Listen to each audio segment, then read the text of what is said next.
He's a businessman and he likes to sell things. And he's a very kind person, a very good friend. He gave me a name card when we first met. So my first impression of him, he's a very dedicated, very hardworking young entrepreneur. Very friendly and outgoing person. 算是一个很阳光、很正面的一个人，所以让我们都觉得他是一个很积极生活的一个态度。Before his 10th birthday, he just 6 months before that he just grow thinner and thinner, and then he lost appetite for food. So he get thirsty very easily, and then he drink excessively, drink lots of water to quench thirst. And then at night, he will wake up very often to urinate. Only become more and more suspicious that he might have been suffering from a dangerous illness. Some despise living on, thinking they are better off leaving the world behind. Then, there are those that look forward to life with enthusiasm. Waking up every morning is a gift from yesterday, as time waits for no man. Anything can happen to anybody at any time. We are only leasing time from the inevitable pain, suffering, and death. Meet Sky, a 22-year-old boy who lives on insulin injection, a youth entrepreneur studying mass communication at Help University. Outwardly, he looks like everybody else his age, healthy and happy. However, you would not be able to guess from his appearance that he is diabetic. Know why we are here today? We are here for an interview regarding to my illness. Can you tell us what's your illness? My illness is diabetes type 1. So this illness requires me to inject a kind of enzyme. So they call it insulin. So every now and every time when I eat, I have to inject this into my body. How old were you when you first discovered you had this kind of illness? I was 10 when I was discovered with this illness, and at that time I was standard 4, and because of this illness I was admitted to hospital for 3 months, and I was not around in school for that long, so it took me a while to come back on track in homework. Type 1 diabetes was once known as an insulin-dependent diabetes. It is a chronic condition in which the pancreas produces little or no insulin at all. It is a hormone needed to allow sugar or glucose to enter the human cells to produce energy. Sky would typically need to inject the hormone into his body to allow the cells to produce energy in order for him to carry on with his daily life. The doctor found out my son has very high blood sugar. My son's blood sugar level was tested to be 24 and above. And then the doctor shook his head. He said, how old is your boy? Your boy is diabetic. You just see the register on that indicator. Measure more than, it's beyond measuring. He's in a very dangerous stage. He suffered difficulty in breathing. My son also complained to me. Then the doctor say, you better send your son to the hospital and then put him immediately in the ICU ward. You cope. I mean, as a child, normal child would have healthy life, happy. And then suddenly you found out you had this kind of disease. How did you feel? How do I feel?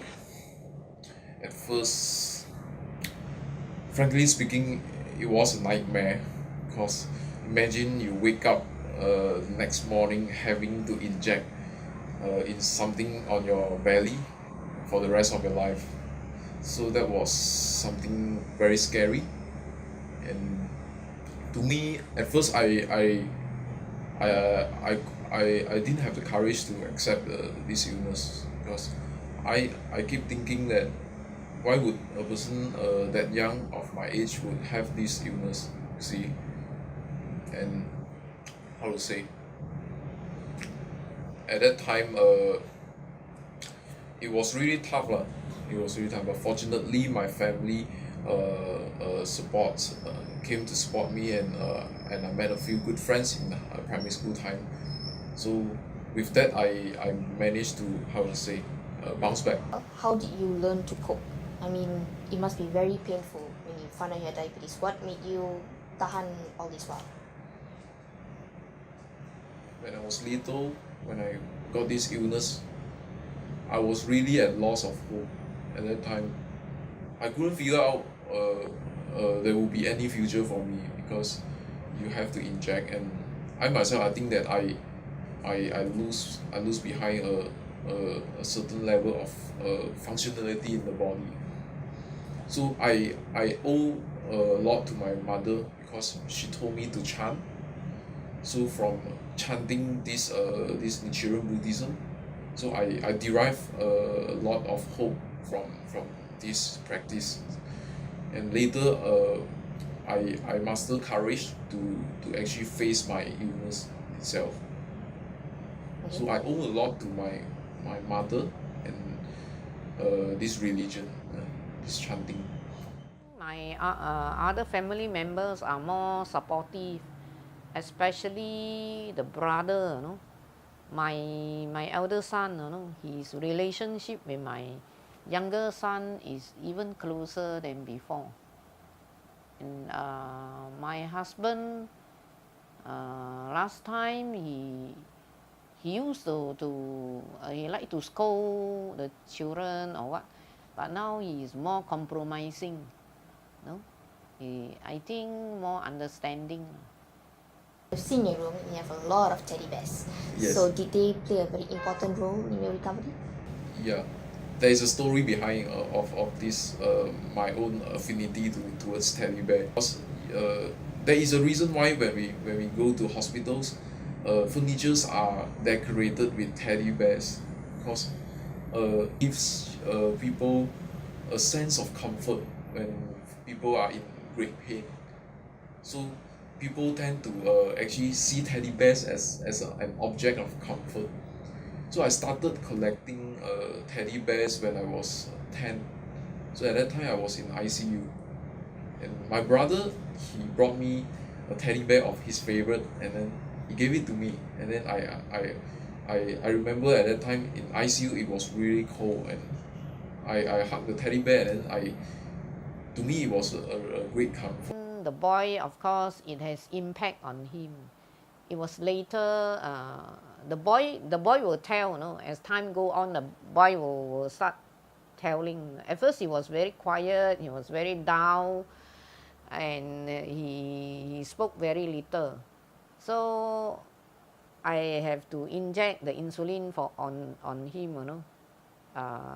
He didn't know how to monitor a syringe. So during the time we had the syringe, the classic one, the needle very long one and very painful. Later on, the doctor changed to a very small and short syringe, and then the doctor trained him. Even at 10-year-old, the doctor said he is a very intelligent boy. You know, he can do it himself. There are certain areas that I can inject. So first place is my belly area, so it's around the stomach, and the second place is at the back of my arm.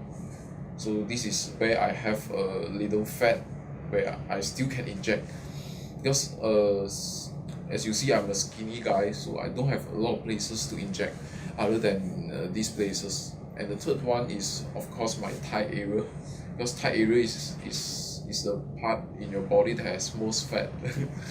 Okay, so but we do have times where we could run out of space to inject. and it's very evident, and certain times you would have swollen parts and blood will come out if you hit the blood vessels. So it is very tough for me. So every time when I inject, I have to think really through, because I don't want to waste any injection spot. Yeah. Let's say you do run out of injection spots. What do you do then? If I do run out of injection spot, I still have to inject, because if I don't inject, I can't leave. Where do you inject? I mean, there's no more spots left. There are certain times when if I were to run out of injection spots, no choice, I have to inject on the same place. But the pain is real, because if you imagine if you have a wound, so you inject back on the wound, you tear back on the wound. So that's the kind of feeling if you inject on the same part. Do you think that the pain, you have gotten used to the pain now compared to when you were a child? I would say I still can feel the pain, but if I tell you it's not pain at all, it's a lie. Certain times, but I'm used to it, because I think this is a way for me to lease time so that I can live on. So the pain is worth it. But back then it was really scary, because for myself I have to inject on my own, and the time when I just came out from hospital, when my mom asked me to inject, at that time I was really afraid. But then it took me a while to master the courage to inject on my own. And later on in high school and primary school as well, I was afraid to inject in front of my friends, because this is something very strange to all my friends at that time. People do not know that why would a young boy would have this kind of illness that requires you to inject. Some people may think that I look like a drug addict because I carry needles. Sometimes I had to go to the washroom to inject so that people wouldn't know that I'm someone who has illness. From being afraid to what public think of you injecting, and now that you're not afraid anymore, what changed? See, because this is something whether you accept yourself, because the moment when I have this illness, I really suffer a lot from what people call inferiority complex, because you have something that you lag behind from ordinary people. But later on I discovered that because I have to inject, I have to show it to other people that I inject, because there is nothing so shameful to hide on from people, because I'm just someone who injects and I do things like normal people. After your diabetes, what changed between those times? Were you, before your diabetes, were you introvert? Now that you're very extrovert? I would say, if I recall, before I contracted this illness, I was really an active boy. I can run around, I have a lot of strength to carry. I can even carry my brother at a very young age. My brother is 4 years elder than me at that time. I can carry him, I can piggyback him. But after when I contracted this illness, there was a period of time I became really introverted, and I was so tired of facing people, because I feel a sense of inferiority complex in me. Diabetes technically it means you have a problem with your blood sugar level, correct? Yes. So is there instances where you have low blood sugar, high blood sugar level, something? Okay. Diabetes, we are unlike normal people because we can't regulate our own sugar level. So there will be times where we have a really high blood sugar, and there will be times where we have really low blood sugar level. But the one that is most dangerous is when you have low blood sugar, which is in the event of hypoglycemia. So I always wake up at wee hours just because of low blood sugars, hypoglycemia. So I have to crawl to the fridge to ransack for foods and sweet stuff like soft drinks, just to bring back the blood sugar.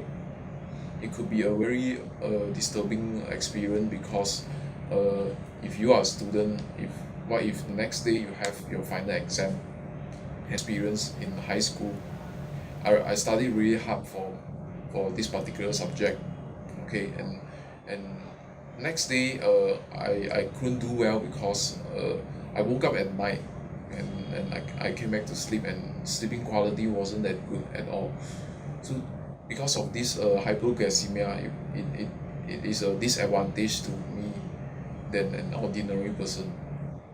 To people like us, we have to work a few times harder than ordinary people just to keep up with the usual people's delivery.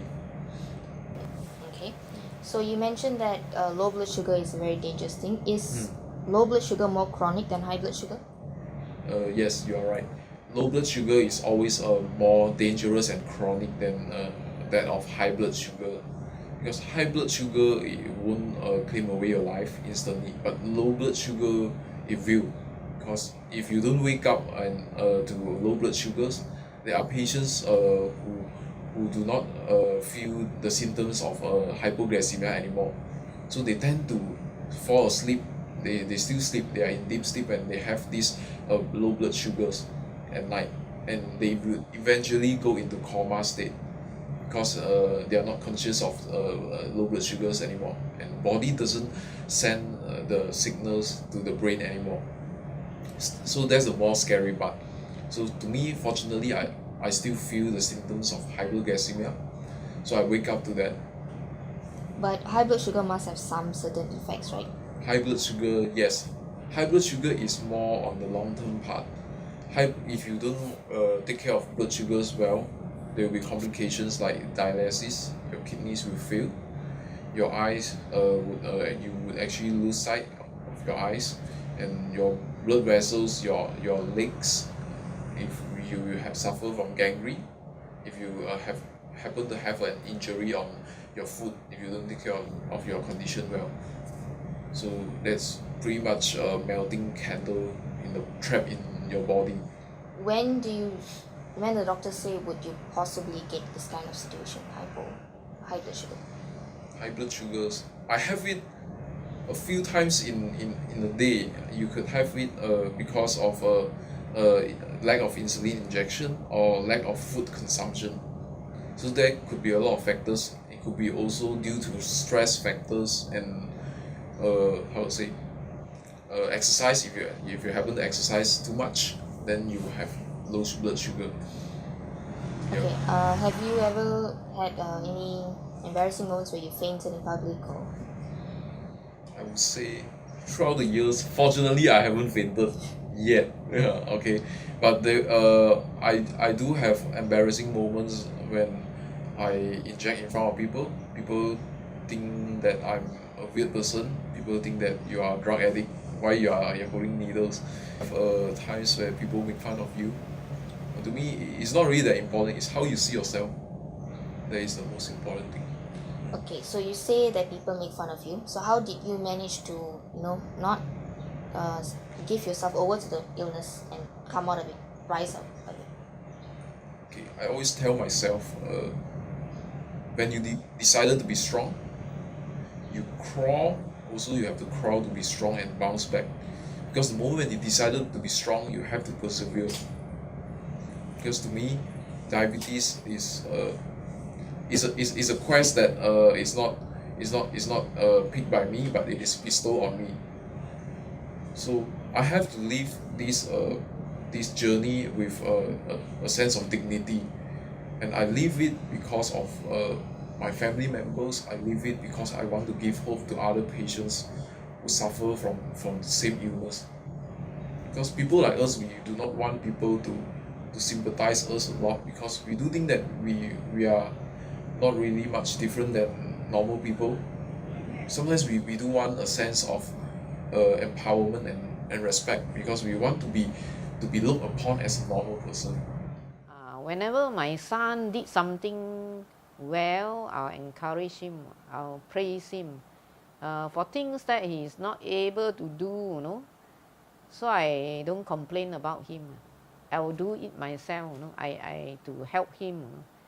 because it's not possible for him to do everything 100%, like, and a very healthy and strong person.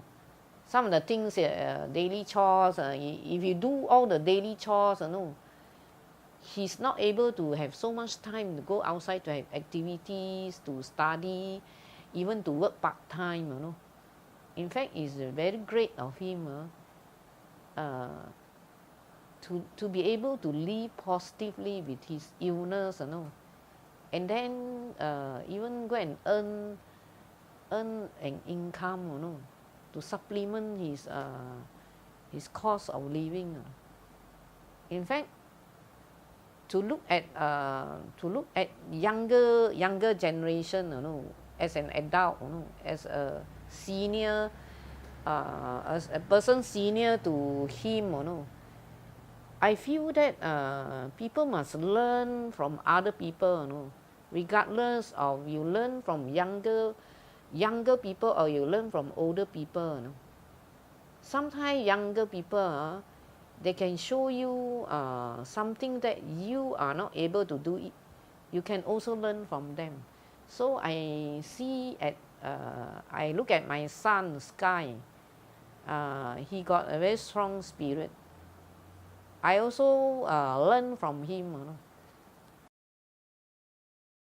Do you think that you would be a different person if you had not had diabetes? Absolutely yes. I think I would have become a different person if I didn't have diabetes. I would just be an ordinary boy who doesn't really have a lot of problems, and I would tend to slack a lot, and I might not appreciate life like I do now. Diabetes actually it taught me a very precious lesson. Okay, it taught me the meaning of life. Okay, and what we can do about our life when we get to live, and we don't take it for granted. Yeah, definitely I would have become a different person.